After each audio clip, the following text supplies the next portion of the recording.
Hi guys, welcome to Retro Bliss Gaming. I'm your boy Phil, and today we're going to be reviewing Sea Battle for the Atari 2600. Sea Battle is a game developed by Atari for the Atari VCS, or the 2600 as we know it today. It was one of the 9 original titles for that system when it was released in September of 1977. It was published by Sears as Target Fun and was the packing game with the original Sears Telegames version of the Atari VCS. I can remember back in 1977 begging my parents to buy me an Atari for Christmas. My brother and I was so excited to see the gift under the tree because we just knew it was an Atari. We tore off the wrapping paper and realized that we had the Sears Telegames version.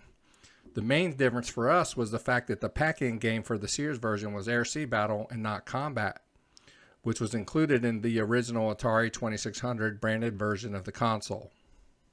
I can remember feeling slighted because we wanted Combat instead of Sea Battle.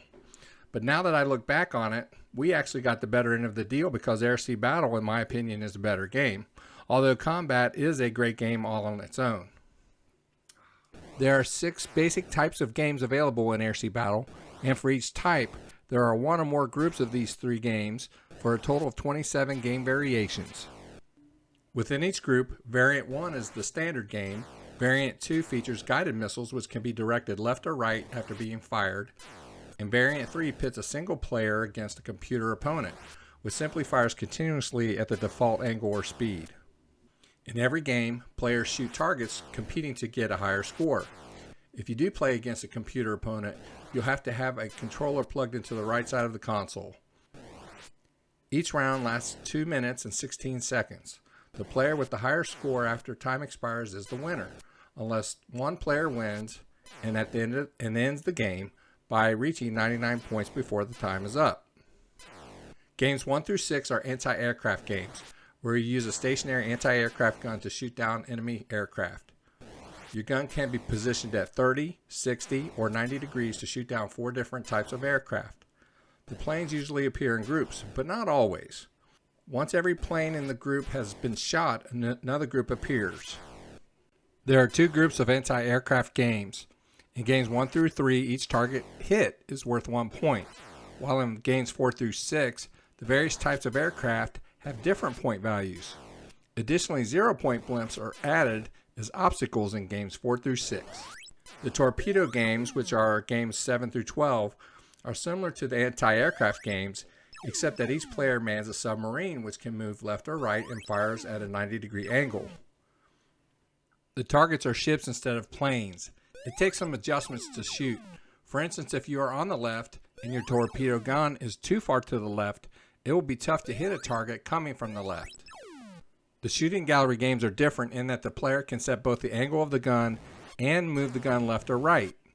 Instead of planes or ships, clowns, ducks, and rabbits are the targets, with point values of 1, 2, and 3 respectively. The Polaris games put the player in control of a boat which moves back and forth across the bottom of the screen automatically. Instead of controlling the gun angle, the player controls the speed at which the ship moves, attempting to shoot the same fleets of planes as in the anti-aircraft games, with the point values of games 4 through 6. In the bomber games, you are a plane flying near the top of the screen, dropping bombs on the ships from the Torpedo Games.